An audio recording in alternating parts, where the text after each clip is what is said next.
What's up, everybody? Welcome to another episode of Hidden Forces with me, Demetri Kofinas.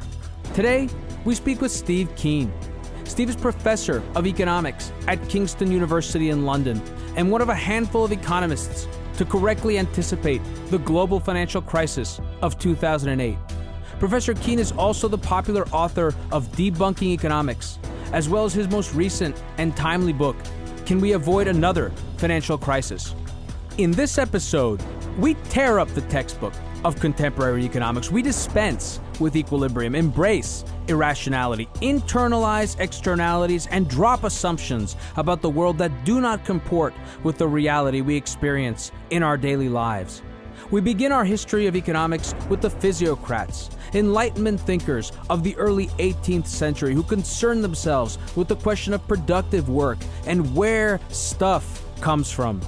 We move through the classical period of economics, exploring the philosophies of Adam Smith and David Ricardo. We stop to question the assumptions of the Newtonian-minded neoclassicists of the late 19th and early 20th centuries, who saw fit to squeeze a complicated world into a set of simple models. Where did our ideas of rational preference, utility maximization, and market equilibrium come from? And how have these ideas been debunked by the events, insights, and theories of the last 100 years? What was the role of John Maynard Keynes and his Keynesian revolution? Where did he and the Austrian Friedrich von Hayek meet? And where has the evolution of economics taken us since? What is the role of banking in the economy? How is money created? And how does it circulate? What is the role of credit? How might this almost godly instrument of wealth creation now be the source of global instability and financial distress? Finally, Steve and I explore the landscape of the modern economy. We look at China with its ghost cities and massive state-directed banking system. We explore Australia, Canada, and South Korea as possible sources for the next financial crisis. And we examine possible solutions for society and the individual. As always, you can gain access to reading lists put together by me ahead of every episode by visiting the show's website at hiddenforcespod.com. Lastly, if you are listening to this show on iTunes or Android, make sure to subscribe. If you like the show, write us a review. And if you want a sneak peek into how the sausage is made, or for special storylines told through pictures and questions, then like us on Facebook and follow us on Twitter and Instagram at Hidden Forces Pod. And now, let's get right to this week's conversation.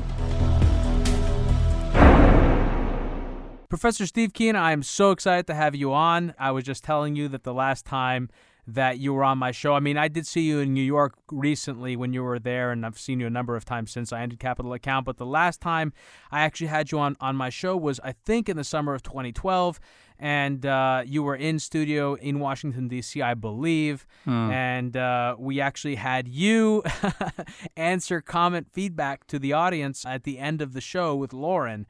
So, I remember all of that. And so it's wonderful having you on. I'm very excited about it. Yeah, it's great to be here. The trouble is the story I was talking about is one I wish actually wasn't still here, but it looks like it'll be with us for the next 2 decades. Right, the debt deflation, the black hole. So we're going to talk about that. So this is what I was thinking about, because I don't want to get caught in the weeds. But since I've got you here and you're really good with this, I do want to spend the part one of this interview.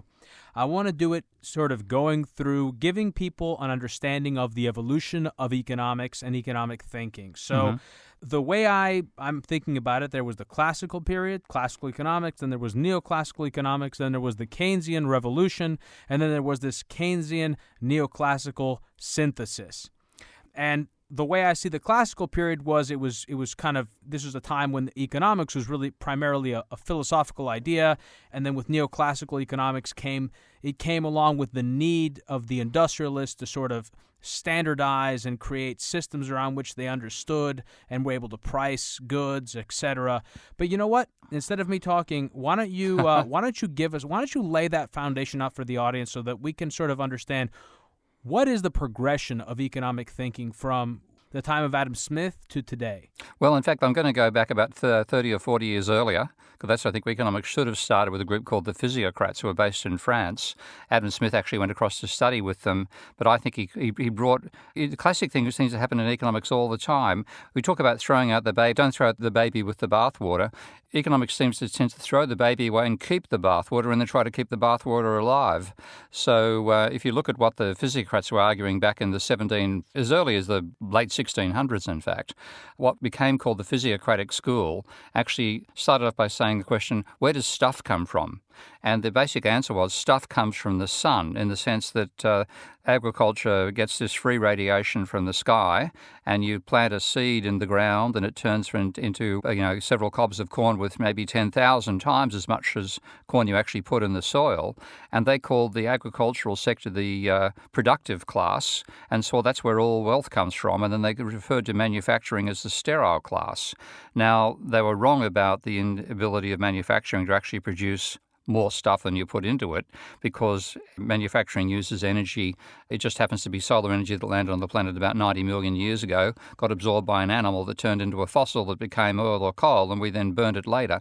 It's fundamentally in both cases we're exploiting fundamentally solar power. Organic life, organic matter. Yeah. And so what you're saying is, to clarify, you're taking it back to a period about 100 years before Adam Smith, where the fundamental dilemma, the problem or the philosophical problem that was meant to be addressed was, where does stuff come from? Yeah. Where do things come from that we consume and use and that factor into our economic life? Now, the funny thing is, Adam Smith ignored that stuff. He just basically said, no, wealth comes from the specialization of labor. And as I've just recently argued, this is talking about some new research of mine, the whole idea of labor without energy or capital without energy is a farce. Labor without energy is a corpse. Capital without energy is a sculpture. They actually are ways to harness energy, and that was completely forgotten, not just in the neoclassical school, which I'm normally the school I criticise, but also the classical school itself. And then we went through all the other permutations, the neoclassical synthesis, the so-called Keynesian, which was actually Samuelsonian, and now we get to the modern day. And only literally I've just done the work to actually say we should go right back to the physiocrats, put energy at the centre of our thinking, and then include all the stuff about finance and class that the classical school talked about, and pretty much throw away virtually everything the neoclassicals have done, because unfortunately the main purpose that their theory had when they first devised it was to neutralise the threat to capitalism posed by Marx turning the classical school against capitalism. And the ideas they chose as a foundation, which were understandable back in the 19th century, turned out to be mathematically impossible of turning into decent theories. But, Steve, just to interrupt you, I'm sorry. I want to structure it as far as I can forward, because you have such a strong knowledge of this and you've talked about it so many times, and I want to see if we can do the best possible job with this one. So when you mention the physiocrats, and when we're talking about stuff, what you're really addressing, it sounds like to me, is you're saying they were on top of this notion of externalities. And I say it because we refer to it in neoclassical economics as externalities, things that are actually very important, which are non-renewable, perhaps, the resources of the earth, and you're saying we need to bring that back and to incorporate that into our economic models. Is that what you're saying? Absolutely. To encapsulate it? Yeah. We don't get that right. We're not going to get nothing else right. So I'm like a large part of my stuff is saying the classical school, which talked about social classes clashing with each other, fighting over the distribution of income, and Marx talked a lot about money in a very critical way as well. All that stuff is valid, and we should be bringing that back. But we've got to bring it back what the physiocrats had that no particular school of economics has had since, which is weird because the physiocrats predate physicists discovering what they call the laws of thermodynamics, but it's the only school of economic thought that's ever been consistent with the laws of thermodynamics. It's interesting, and maybe it has, I don't know, maybe it has something to do with abundance and the increased amounts of perceived abundance or actual abundance that was common, certainly in Adam Smith published Wealth of Nations in 1776, so maybe there's some correlation there between the type of abundance that exists in the Americas and the ideas around being able to simply put things like that as externalities. But that kind of brings us, so it sounds like we're kind of going to close that chapter in classical economics, which is the early part, which was, again, it was very philosophical, it was political economy, and now we're moving into the neoclassical period, and this is where this notion of externalities came into being, along with many other things, which was this attempt to model the economy along sort of Newtonian lines, correct? Yeah, and this is Go ahead. And that particular the classical school argue that the value of something was basically its cost of production. And what the neoclassical says, no, the value of something is the subjective satisfaction that the consumer gets out of consuming it, which is something, it's a private relationship between a consumer and a commodity. But they then tried to use that as a foundation to model trade. And what they saw capitalism as was the perfect system for trading off consumers' desire to maximise the utility against the firm's desire to maximise profits. They meet in the middle in equilibrium. And that's the mental picture that they built. And to handle the concept was very, very, as you say, very Newtonian, very mechanistic in how it was looked at. It wasn't evolutionary by any stretch of imagination. But what they did to make that mathematically tractable at the time was to ignore such things as banks, debt and money, and disequilibrium. Things happening out of balance, in other words. And that, of course, the real world is full of banks, debt and money, and everything happens out of balance. So it was a set of what they called simplifications at the time, and given the technology they had at the time, which is basically a sheet of paper, that was a justifiable simplification because then you could just use intersecting lines and work out your theory that way, as Marshall did. But the reality is we've gone well past that limitation of paper in the modern universe, and economists are still stuck with a form of thinking which fundamentally suits drawing straight lines on a sheet of paper and seeing where they intersect. Right. The need to rely on geometrical mathematics as opposed to computational arithmetic, which would not have been possible because we didn't have computers to be able to do that. And I want you to keep going. I want to interject just for our audience. In the interview that we did with Brian Arthur on complexity science and complexity theory, Professor Steve right now is touching on sort of the opposite of that. The Newtonian models are negative feedback models because they are tending towards equilibrium. So a shock in a Newtonian model, a neoclassical model, a shock in a neoclassical model always tends back towards equilibrium. There's always a fighting pull to come back towards some stable sort of point of equilibrium in the model, correct? That's what they believe, and in fact they prove themselves wrong. And this is the weird thing, and Brian Arthur would appreciate this. They had models, for example, of multiple markets, each with their own supply and demand functions and with people trading in many, many markets, and they thought that the process of what they called atonement, so you set a random set of prices, work out, supply and demand to be out of balance in virtually every market. Where there's too much demand, increase price. Where there's too much supply, reduce price. They thought they would shuffle towards reaching the equilibrium vector. And mathematicians in the 1920s proved, sorry guys, no it won't. And then a similar thing was done with consumer theory. They thought they could extrapolate from the isolated consumer and get a market demand curve out of the characteristics of an individual. And mathematical economists proved, nope, sorry, that doesn't work either. Even today, the models they use to model the economy, these so-called dynamic stochastic general equilibrium models, are based on a 1925 paper where the equilibrium was unstable. So despite their best desires to get the mathematics to give them the results they wanted, it didn't. So instead, they just pretended that it did and carried on anyway. And there were certain core assumptions in neoclassical economics. One was this notion of rational preferences and that people's rational preferences could be quantified. Another was that people tended to want to maximize their utility and their profit. There was also a notion in which that there was this sort of reality, and somehow financial markets or markets in general had a clear perception of that reality and that they tended towards it. And then there was also the marginal revolution. The sort of advancements that have happened since that time that challenge these core assumptions are primarily behavioral economics and complexity science, complexity theory. Why don't you talk a little bit about those sort of core assumptions in the core of neoclassical economics? And again, the reason why this is so important, audience, is because neoclassical economics still, it's not exactly what it was in the 19th century, but this is the core of what we're taught in university. Yeah. To this day. Yeah, well, the basic idea of this marking reach equilibrium, people draw a little supply and demand diagram on a sheet of paper with a downward sloping demand and upward sloping supply, and imagine that therefore everything happens where the two lines intersect. And the question is, how do you get to that particular point? Can you actually get there? And the answer is conditional, depends upon the slope of the lines. And then when you feed in multiple ones where moving one demand and supply in one market causes movements elsewhere, also means that you don't necessarily get there. So if you think about what the neoclassicals would have liked to find, what they would have liked to find is the process is stable, and therefore you don't have to have particularly intelligent agents. All you need is the markets to, price goes up where demand is too high and price goes down where supply rise too high, and that jiggling process was supposed to get you to equilibrium. They proved that it wasn't. So the solution was to say, oh, well, let's assume, and the word assume stands for let's make an ass out of you and me.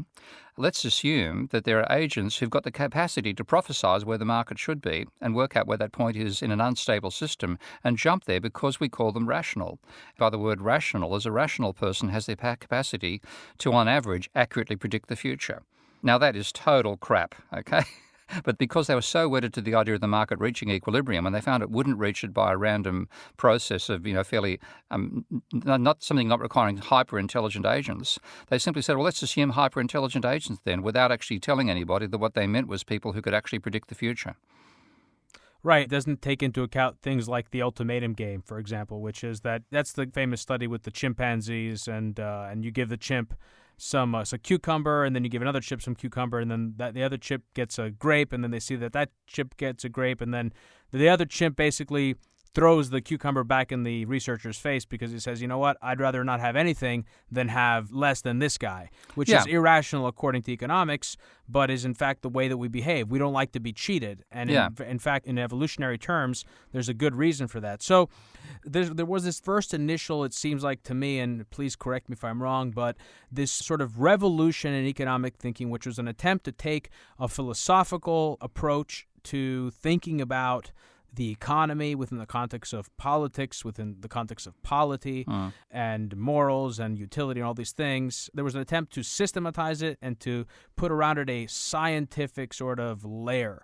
And then we had the Great Depression, and we had this sort of Keynesian revolution, which was, it's my shorthand to describe really the ideas of Keynes in terms of how influential they were. So why don't you give us a little bit of and if I miss something important that you want to mention, please do, but why don't you give us sort of an understanding of who Keynes is, because there's so much ideology around Keynes and other schools in economics, and I want to kind of cut through that, and I just want to get into the facts of who he was, why he was so significant, and what his ideas meant for our understanding of economics. Yeah, well, he was, in many ways, he was attempting to bring some realism to economic theory, and what actually happened was his name was used in vain, so to speak. And I'm sure any religious people know what I mean by that. People calling themselves followers actually subverted his views and put totally different ideas forward. So what Keynes was talking about, if people actually want to see Keynes in a nice simple summary, they can just search on the web for the General Theory of Employment, not the book, but a little paper that's about 15 pages long that he wrote as a summary in 1937 after the book came out. And in that, people reading it, if you didn't actually see the name, they might think they're reading something written by Hayek, because it talks about uncertainty, limited information, instability, evolutionary forces, all this sort of stuff, which is actually real world. But when he wrote the general theory itself, he was escaping from this neoclassical vision, which he called Marshallian, because he was trained by descendants of Marshall, and all the supply and demand equilibrium stuff. And he was trying to escape from that, but he also was trying to systematize economics in the same way at the same time. And the general theory of employment, interest and money, the book in 1936, in my opinion, is a real mishmash. You can read anything you like into it, and that's fundamentally what neoclassicals did. They saw the remnants of it, and they said that he was actually, to use the technical term, a Walrasian. He was somebody building on Leon Walras's idea of general equilibrium and taking it across from the microeconomic level to the macroeconomic level. That's precisely how John Hicks put it in his alleged interpretation of Keynes. But that actually became seen as Keynes himself. And Hicks, as it happens, later on recanted and said the model he put forward as a summary of Keynes was something he developed 2 years before he'd even read Keynes. So what was the major insight? I mean, what was the major insight for Keynes, or the attempt? How did he try to remake economic thinking actively? In fact, it wasn't so much that he was doing it as an academic. He was, in fact, very active in this process. He was, I think, was he not the head of the Bank of England at some point? No, he wasn't that. He actually began in the India. Back when Britain had an empire, he started off in the India colonial office there. But he was also such a recognised intellectual, he was invited as a bureaucrat to be part of the Treaty of Versailles. And he was so horrified by the attempts by the French leader at the time to destroy Germany by putting impossible reparations on top of it, which he said would have worked in a feudal society. But he wrote a book called The Economic Consequences of the Peace that predicted the consequences would be a Second World War. And of course, as the developments went in that direction over time, his stature grew as having accurately said what was the consequences of an appalling peace. So he was very much tied up in policy all the way through.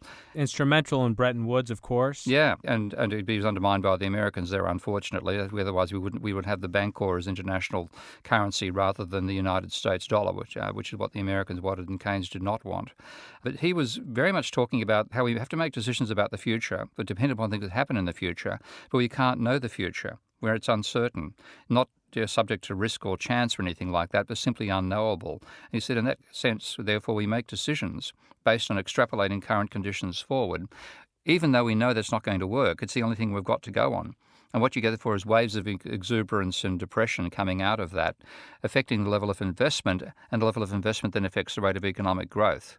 So he was saying it's cyclical, there's going to be a tendency towards periods of depression, and in that situation, the private sector basically amplifies the problem. And he really argued you have to have the government sector creating extra effective demand when the private sector goes into a slump. Whereas the neoclassical vision was that it's all like a whole lot of interlocking seesaws, and if one is up, the other down, the average level doesn't change. He was saying, no, there's aggregate demand, effective demand, which can be less than enough demand to employ everybody who wants to work in a job and all the resources we have available, and you have to manage that effective demand. And in that sense, the government acts like an air conditioning system in an English studio, where if it's cold outside, it's warm inside, because the government does the opposite thing to the private sector. So that's the type of general vision he had. And so you're mentioning two important things that I do want to continue on in this discussion with. One is the business cycle, which we're going to touch on numerous times in our discussion. And the other one is this demand side notion of economics. This is obviously counter to the supply side version that became popular in the late 70s, early 80s under Reagan. And one of the questions I have for you with respect to Keynes that I want to try to tie into this notion of balance sheet recessions and debt deflation, which is something that I've always been confused about. Did Keynes see the need for government spending in order to boost aggregate demand as something that was a requirement in order to address the balance sheet recession? In other words, the excessive levels of debt, private sector debt that had accumulated on private balance sheets that had caused the economy to spiral into deflation. Was that his attempt to address the debt issue, or was it the way that I was certainly taught in college, which was that he simply saw a certain critical point in which the economy just hit a positive feedback negative spiral where consumers just did not want to consume, they just wanted to save, and producers had no pricing power, and there was this complete spiral. And it was talked about absent the debt, absent the conversation of debt deflation. How did Keynes see all of that? I think university education wasn't too far off the mark there because, not everything Keynes has written, but there's certainly the general theory in those 37 papers and a lot else. And he only once made reference to debt deflation. He did say it was a factor. He was arguing that people argue that you should cut wages. And he said, well, if you cut wages in the presence of large amounts of debt for the corporate sector, then the beneficial impact on their psychology of a reduced cost of wages could be offset by the increased burden of debt. So he did make a reference to it, but by no means was that the focus of his thinking. On that front, I don't regard Keynes as the sole important intellect of the 1930s. The other one, who was far more important in terms of debt deflation, was the man who coined the term. That's Irving Fisher. So if you want, we can talk about Fisher, or we can go straight to Minsky and sort of maybe perhaps... I don't know that we necessarily need to go through the Keynesian neoclassical synthesis. I'm happy to, if you like, which is essentially this. That really was Hicks. Hicks developed a way of handling the idea of three markers interacting using a two-dimensional diagram. And the idea was using what's called Volra's law, which is the argument that if you have n-1 markets that are in balance, then the nth market also has to be in balance. And what Hicks did is say, well, if you have two markets if one market's in equilibrium, then three markets in equilibrium, you can ignore the third market and just draw a diagram that has two markets inside there. And that was that's what became his ISLM diagram. And that's what people saw as the essence of Keynes. And there were ways in which you could twist this model, as Paul Krugman does, to make it look like it's Keynes's ideas by changing the shape of the various curves. But what Hicks realised in the late 70s, after having lots of conversations with Paul Davidson, who was the leading post-Keynesian economist, he realised that the idea that you could if you draw this line, you've got one line representing equilibrium in the goods market, another representing equilibrium in the money market. Only where the two curves cross are they both in equilibrium. And therefore, in that point, if there's a third market, you can ignore the third market. But you then realize, well, if you're not at the point where those two curves cross, then the other market's not in equilibrium. Therefore, your third one has to also be out of equilibrium, and you're in a totally unstable, non-equilibrium world. And Hicks said on that basis, I reject ISLM as anything other than a toy model, which should be thrown out as soon as we come up with something better. So that was the so-called neoclassical synthesis, was that being taken by Samuelson and portrayed as Keynes. And that's what Joan Robinson called bastard Keynesian, and that's out of which we then got the monetarist revolt and then the so-called dynamic stochastic general equilibrium model after what they call the real business cycle. That's all happened in the neoclassical school. Right. Okay, so now let's get to, I think, which is the real part of the conversation that I've been wanting to get to now that we laid out that amazing foundation.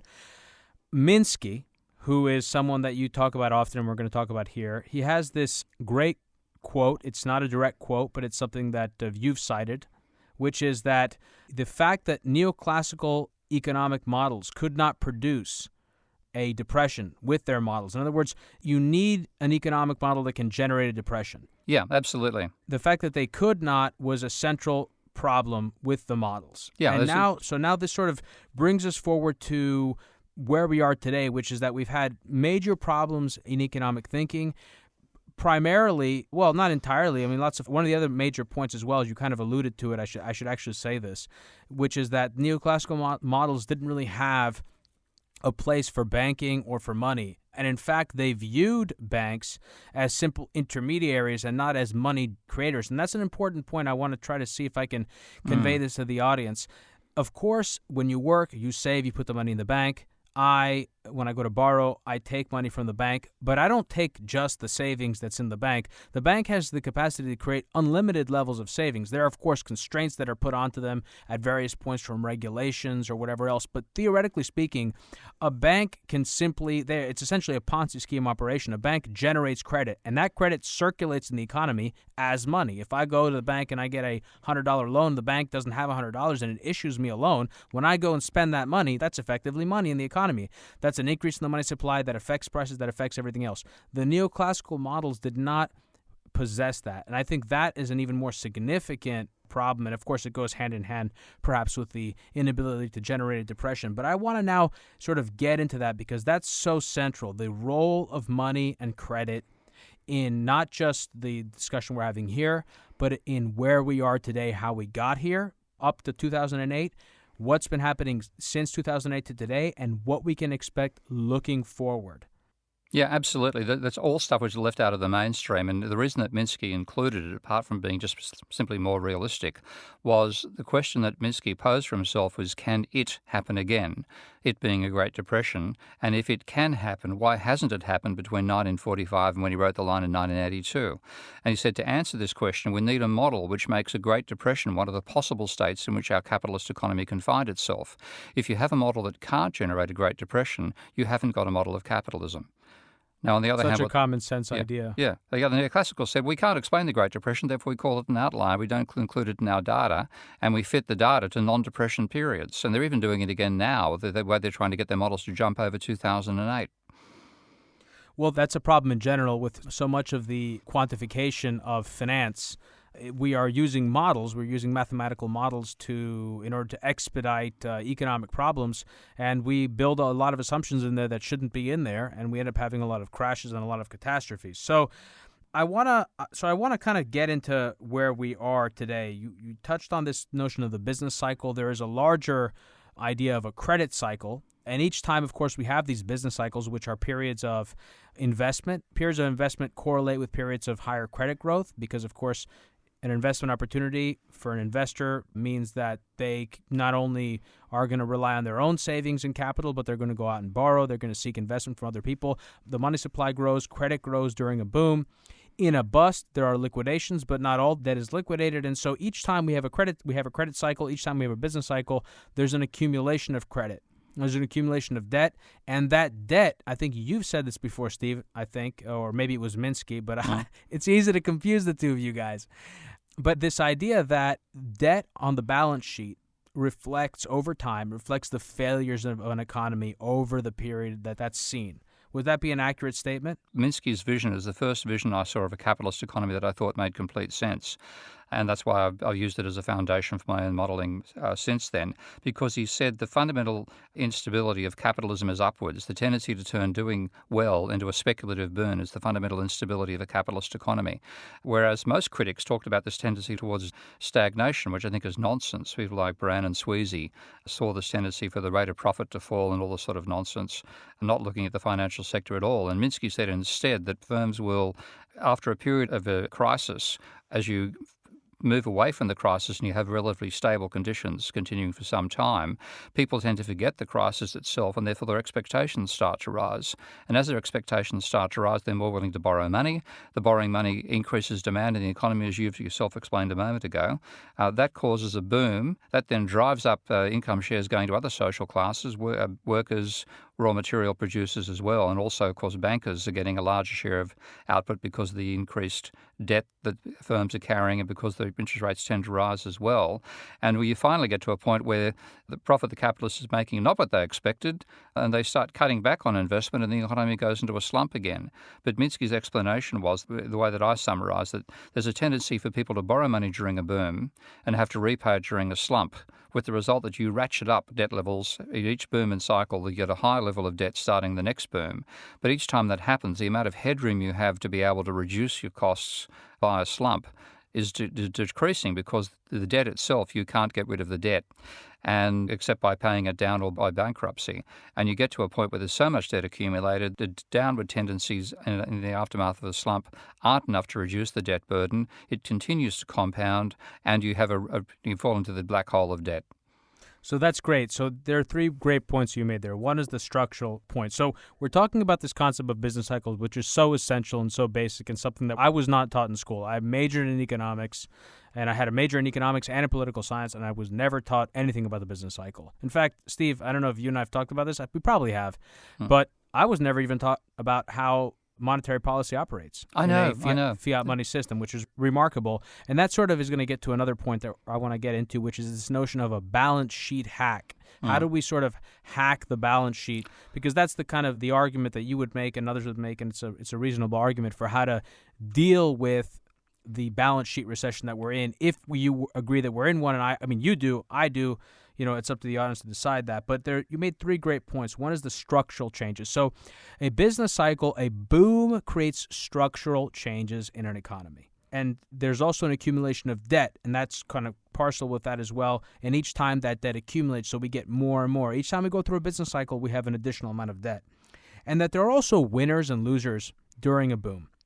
And so there's also a propensity, and this is a kind of a nuanced argument, Steve, but I want to make it, and I want to see if there's some way we can incorporate this into our conversation, which was reflected, obviously, in 2008. In 2008, prior to 2008, there were many winners who had generated tens and hundreds of millions of dollars of profits for themselves. Those people did not want to have to give that money up. And so there's an accumulation of winnings that is put in jeopardy during the normal part of a liquidation cycle in a business cycle. And so there are a lot of perversions that occur that aren't caught in the simplistic model of, okay, there's malinvestment, we liquidate that malinvestment, and we start over. So there's much more nuance in there. There's a whole sort of culture of bacteria that sprouts and creates additional stuff. You mentioned the black hole. Now, I actually looked this up for the interview. I looked this up. So the mass of our sun, from what I understand, the way that we think about black holes is that we calculate the amount of mass required to generate a black hole based on this notion of solar mass, which is the mass of our sun. So we need about, the estimates are, these are estimates, but about 25 suns. Sun that is about 25 times the size of our sun is large enough to generate a black hole. Because in order to generate a black hole, you need to have a collapsing sun that's large enough that it can collapse on itself. It creates a singularity, a point in space in which it's so dense that now gravity cannot escape. That even light cannot escape. Yeah. Gravity is so incredibly strong. So that is a great metaphor for describing a balance sheet recession, which is this notion. I think Richard Vague is credited with the 150 number or something like that. There's a general number. Again, these are not, scientifically verified. These are estimates, but there is a general number at which debt to GDP reaches where economies begin to get stuck. Yeah, unless you have forces which reduce that excessive mass. So using the analogy between the mass of a sun that can cause a star that can fall into a black hole and the amount of debt in a private economy. And Richard's work was useful for me in putting some numerical handles on my own modelling of this process. But he's right. And it's simple. It's actually easy to illustrate. I might give it a try. This is something I talk about in the book as well, and a little numerical example I give. But it comes down to the important point you made earlier, which the mainstream economists flatly deny, and that's that credit adds to demand. Now, you mentioned the black hole analogy. They effectively think whenever you get a black hole, you get a matching white hole that counteracts its effect. In fact, they deny the existence of black holes in economics. And the basis for that is saying that borrowing, and this is where the model of banking becomes essential, they say banks are just intermediaries who, I call them the Ashley Madisons of finance. They look at them. They don't actually screw you. I can use that in your radio show, can I? Or am I pushing my luck a bit in America? No, you can say that. Okay, We've talked about Ashley Madison, Yeah. but in different contexts. In fact, we talked about them because of the fact that, like you're alluding to. So Ashley Madison is the dating site where, in fact, it turned out that all the women on the site were bots. Yeah, that helps a bit. That's what you're alluding to. But So not go ahead. much of the bots, but Ashley Madison pretends to be a service which introduces you to somebody else who is willing to screw you, and they introduce you for a fee. But Ashley Madison doesn't actually screw you. That may now be no longer the case. We've seen what Ashley Madison was actually doing. But that's the analogy that the neoclassical economists have. That's how they treat banks, like an introduction agency between people who are looking to find somebody else who wants to make love to them. Whereas, in fact, what they are, in my analogy, they're more like a red light district. You pay them a fee, they deliver the service. And in this particular case, the service is, as you say, you come to them and say, I've got this great idea for a radio station. I need $10 million. They say, here's $10 million. By the way, you owe us $10 million. And by doing that, they increase their assets, which is the debt you owe them, and they increase their liability, which is the money they've given you. You then use those liabilities to trade with other people. You buy the radio station and so on. So that's actually added to demand. But when you go in the opposite direction, if you pay that debt off, then when you pay that money, you're taking $10 million out of circulation and giving it back to the bank again. The liabilities fall. That means the amount of money in the economy also falls. So it's not an introduction agency. It's a creation. I call it bank-originated money and debt, or bombed. Right. In other words, the banks are central at the very core of money creation. Absolutely. Not just that creation, and they're essential in that process. Now, I want to keep going, and I want to stay on this, where we were going with this balance sheet recession, because it's where I want to head us to. So the term balance sheet recession, if I'm not mistaken, came from Richard Koo. I think he coined that term, and it was, and if I'm mistaken, please correct me, but it came from the unprecedented boom in credit that we saw in Japan in the 1980s and the subsequent lost decades in the Japanese economy, the massive levels of deflation. It seems to me, and I'd love to hear what you have to say on this, it seems to me that Japan was the leader in this sort of paradigm. The U.S., Europe, to a greater degree, and some other countries are somewhere in the middle, and Australia, Canada, and China. Oh boy. Yeah. China is at the very end of the bus. I look at China's debt to GDP numbers. I look more than anything else, Steve. I got to say, you have some interesting charts. So I read your most recent book. Can we avoid another financial crisis? That's your book, and you've got a chart in there among many, and the chart is China credit and GDP, and what you see in that chart for the Chinese economy, which is so different than any. So in the U.S. economy and in other economies, there was at the very least a hiccup. Even in Australia and Canada, there was a hiccup in 2008. In China, because of the tremendous level of control that the Chinese state has over the banking system, 2008 was a point of inflection in credit. Yeah, they started off, most of the previous 10 to 15 years, they had a roughly recorded level of private debt to GDP of about 100%. And that's adding together household debt, which is actually quite small in China, and non-financial sector corporate debt. That runs at about 100% of GDP, and the figures they give to the Bank of International Settlements. Then the crisis hit in 2008, and what that really did to China was it destroyed its export market. So the export volumes they had collapsed by something close to 40%. And the effect of that was a massive migration of workers from the coastal cities back to the country provinces, because they were not actually supposed to be residents. They didn't have residential rights to stay inside the cities. They couldn't get social security. They didn't have the right for accommodation, frankly. And they started moving back in rather unhappy mood back to the countryside. And that was a huge political challenge to the power of the Communist Party. So their solution was basically to tell the banks, and of course, if you get told by a Chinese Communist Party official to do something, it's very much your health does depend on doing exactly what you're told. They to lend with anybody with a pulse. And in that first year of 2009, I think it was, when they really started turning on the credit spigots, the increase in private debt in that year was about 40% of GDP. Absolutely huge increase in credit. And that is what then gave them a huge stimulus, which led to us talking about those. How freaking crazy is that? Yeah. I mean, how crazy is that in the midst of a contraction, in the midst of a global credit crisis, the Chinese government saw fit through its banking system to expand credit creation to that degree. I just want to have people sort of recognize what that means. That means that there are lost opportunities for economic growth and economic investment globally, certainly in its major trading partner, the United States.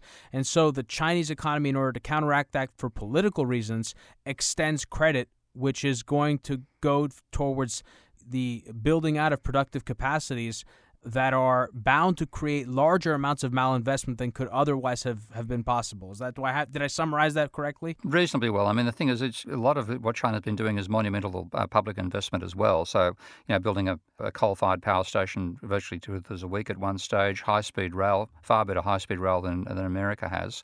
Now going for solar power as well. A huge amount of public investments are taking place there as well. But they gave enormous amounts of money, and as usual, when you give huge amounts of credit, who takes how it comes out and says, I'll take that, thanks very much, property speculators. So you had, I've been to several cities in China. One of them I'll mention is a city called Dayang, which is on the outskirts of the capital of Sichuan province. And that's a town of about 1 or 2 million people. I think the third or fourth tier city in China's definition. And it's quite a comfortable, middle sort of second world, third world level, above on the way towards first world level in terms of the comfort and so on inside the city itself. But old buildings a bit run down, which have been expanded rapidly. Then on the periphery, you drive about 10 kilometres out, you find these enormous towers, about 30, 40 stories high, with apartments that look from the distance, they look absolutely fabulous. You get closer and you find, well, the soil hasn't actually been turned properly for the gardens. There are 12 people working on the soil for about 30 buildings, each about 30, 40 stories high. And you go inside and there's bare concrete everywhere. If you want to go and check out your apartment, and I'm talking literally about visiting a friend's apartment there, you bang on the door of the lift. Let that sink in. You bang on the door of the lift. The lift operator comes down, puts the Nintendo machine down and takes you up to her floor, and you let it out on the floor. You then find yourself with bare concrete again, and inside the apartment block it's also bare concrete. The glass is there. Some of the pipes exist, but everything else is bare concrete.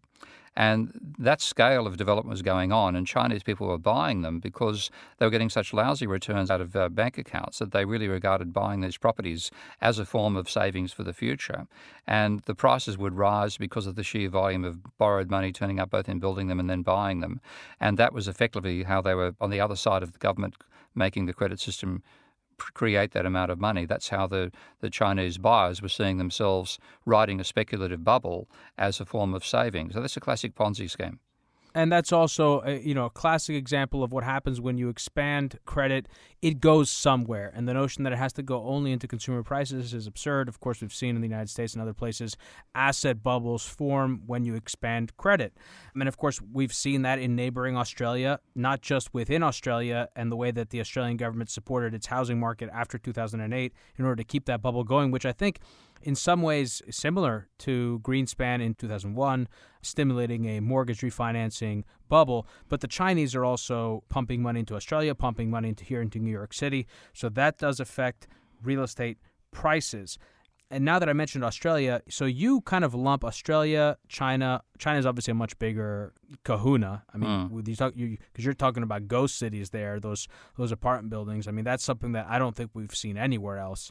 But you've got China, Canada, and Australia, those three economies. What do you see? How do you see this? I assume you consider it a credit bubble. I impugn that from your work. How do you see that bursting? Well, it actually burst under its own momentum. By the way, the second biggest economy that's caught up that way is actually South Korea.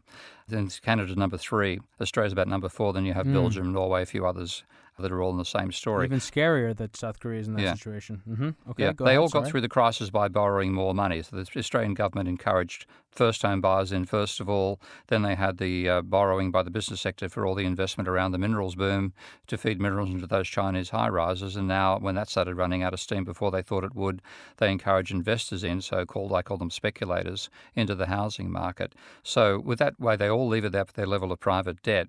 And what it now means is they're all carrying, rather than the 150% danger level that Richard Vague talked about, they're carrying 200% plus. Australia's about 210% of GDP. I think Canada's 220% of GDP. So what it means is when the downturn comes, it comes because there's no possibility of having an infinite amount of debt compared to GDP. Because if you have an infinite amount of debt, you have a servicing cost which is infinite. Your income's finite. You simply can't pay the interest. So there is a ceiling. And you're looking empirically. No country with a population of more than 10 million people has sustained a debt level above 260% of GDP.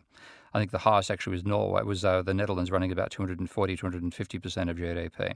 Japan topped that at 225%. America topped that at 170%. England was 195%. So you see this range where the level of debt tops out. Now what that means is if you're getting a ceiling level of debt to GDP, then the change in debt heads towards zero. And as that heads towards zero, the demand from credit also goes towards zero. And if you've been relying upon, to employ your productive resources, relying upon demand both from the turnover of existing money plus credit, if the plus credit is of the order of 10, 15, 20% of GDP, when that becomes zero, your demand falls by up to a fifth. And this is what happened for America back in 2008. So their level of credit, which is the annual change in private debt, in 2008 was 15% of GDP. It then fell to minus 5%, which was the depth in 2010. And that was the first time credit had gone negative in America since the Great Depression. Well, all of Australia, China, Canada, South Korea, et cetera, are running with debt levels of 200 to 240% of GDP, and they are relying on credit being at between 10 and 30% of GDP per year at the same time. Now, when they reach that stabilisation point, at the very least, credit becomes zero. If it goes negative, then you can talk about, let's say your level of demand was 20% of GDP coming from credit alone, it can go from plus 20% to minus 10. And that is a huge turnaround in the level of demand in the economy. That's what causes a crisis. Okay, so the most important point you touched on there is the inexorability insofar as the market mechanism cannot extract the economy from the debt spiral that it will find itself in. Should the government not, and we didn't say this explicitly, but we'll say it now, should the government not expand fiscal spending? In other words, there's a big difference here. The U.S. monetary authorities, the central bank, in other words, and this happened in Europe and other countries, and in Japan as well after the bubble burst, they didn't initially enact fiscal spending in Japan. There's a significant difference between government spending, in other words, the government taking on liabilities, issuing debt in order to spend money into the economy, and the monetary authorities expanding their balance sheet. The monetary authority expanding its balance sheet solves issues of liquidity. The balance sheet expansion of the federal government can solve problems of Demand. Yes, not just demand, but not only liquidity. In any case, so this is the balance sheet hack issue. Yeah, it's a good expression. This is something, and now in the limited time we have, I wanna see if we can touch on this. You've talked about it so often as debt jubilee. I must say, Steve, you did a great job in your chapter 6, final chapter of this book. I think you did a great job of being very honest about the challenges in a way that I found very, very, very refreshing, because I think it is a very difficult situation that the world finds itself. And I want to contextualize it like this for our audience, then I want to let you run with it. Okay. It's not a simple concept. In other words, let's say my father has been saving for retirement, and I'm now a college student. I want to go to school, and I ask my father to give me money to pay for my college fund. My father says, if I give you my savings, then I have no savings to retire. You need to take out a loan. So I go to the bank and I take out a loan. I go to the bank, and although we talked about with banks creating money, I'm also taking my father's savings. My father's getting X amount of interest on his savings. I'm paying X amount of interest on my borrowing. That's a mismatch that the bank exploits in the spread. The bank is profiting off this dynamic. I'm going to contradict you there. Okay. The bank doesn't need to use your father's savings at all to lend to you. That's the old loanable No, funds model. It doesn't need my father's savings. But my But point it is, finances out of the difference in the spread. It's yes. making profit on the debt. Yeah. But my point with that is to say simply this: that when it comes to addressing the debt, when it comes to addressing the debt jubilee in some of the ways that you've described it, and then I'll give you the floor here. If we were to simply give checks out to each person, what I'm saying is that in order to address the debt, we help debtors and we punish savers. And in this scenario, and this is what you did in your book, which I thought was great, there is no way to do this without causing victims. In other words, I think that's something that's so important for people to understand. We've messed up the financial markets and the global economy so much that no solution will be close to fair. Yeah, that's the basic problem, that you want to have a solution which means you get out of the debt trap. But if you do it in many ways, you're going to have to make some people unhappy. And the ones you'd make most unhappy, frankly, are the ones who actually caused the problem in the first place. I'm not too worried about them being unhappy. But what about all the retirees, though, for example? Well, this is why I talk about what I call a modern debt jubilee. So you mentioned earlier that banks are not warehouses. That's the image we have of them. They're actually money factories.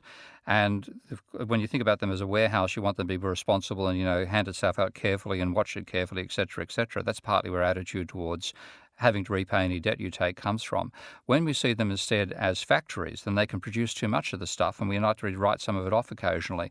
It's more the factory point of view that I want to talk about now, because banks are one of two money factories in the economy. They create money by lending out more than they get back in repayments, and with that then answer to demand. Government creates money by spending more than it gets back in taxes. It's equally capable of creating money. But of course, when you get government money, if you're a welfare recipient, that doesn't come with a tax bill equivalent to what you get given. But if you're a borrower, then you get a debt level which is equivalent to exactly what you're given. And that means that with the private sector debt, you're actually more encumbered than you are if the government creates the money itself. So it is calling it a hack, the potential solution, a balance sheet hack, is a very good idea, because the government, if it spends more than it gets back in repayments, than it gets in taxes, that creates money. And you can direct that money with the complicity of the central bank. You can say, let's inject money into everybody's bank accounts, an equal amount to everybody. Let's just, for the sake of argument, say $10,000 per person. If that goes to your father, who didn't lend you that money and said you've got to go borrow it from the bank, he gets a $10,000 cash injection. You, on the other hand, if you borrowed $100,000 from the bank for your education, you get $10,000 of that reduced. So you benefit by a smaller level of debt, but your father also benefits by getting cash in the savings account. Yes, and this is all contextualized with the fact that this is a problem that needs to be addressed. But there are two things there. The inflation hurts on a net basis, the inflation hurts the saver. And in addition to that, Steve, and this is so essential, I'm sure you recognize this, financial markets are always going to find a way to game this type of a policy decision. In other words, if the government comes out with this balance sheet hack, which is meant to address, and this is how to make it clear what you're saying here, we're able to let off the steam in the private debt collapsing environment through the inflation in the currency, which is the way that we would sort of hack that balance sheet. Doesn't actually have to be that way. No? It's possible to do it slightly more cleverly, and that is that you're also seeing about inflation coming out of increasing the amount of money in circulation. A large part of what's happened is corporations have taken on too much debt as well. You've got to reduce not just household debt, but corporate debt. And one thing I mentioned in the book, of course, is all the various securitized debts and debt covenants and so on would cause a legal minefield for this sort of thing. So I know it's not straightforward. But it would be feasible to say to people the two possibilities. If you are in debt, you get a cash injection which will reduce your debt level. But if you are not in debt, you get cash which you can use to buy corporate shares. And the corporations that receive those shares are required to pay their debt down. So you'd actually have a way of democratizing capitalism to some extent through this change. These are very difficult concepts. Yeah, but what it means is you therefore wouldn't get that money necessarily turning up in large amounts of consumer demand. Right. You'd fine-tune it. You'd cause a bit of it because you do want some stimulus. One of the reasons Donald Trump got elected is there are lots of people who don't have jobs that did have jobs back in 2000 and 2007. So you do want to stimulate the economy to some degree, but you don't want to have a runaway situation even with inflation, because for a start, that'll give the right wing, the financial sector, a reason to say, let's get back and let us take over again because we managed to get rid of inflation. So there are all sorts of reasons to be careful about doing this. I would not do it in an open slate. I would not try to completely solve the problem in one go. In that case, like America should have, in my opinion, a private debt level of about 50% of GDP. After the crisis, it's got about 150%. So I'm talking about one whole year's GDP worth of debt cancellation I want to cause. But I don't want to do it in one go, and I don't want to do it without testing, and I don't want to do it without considering what the bad side effects might be.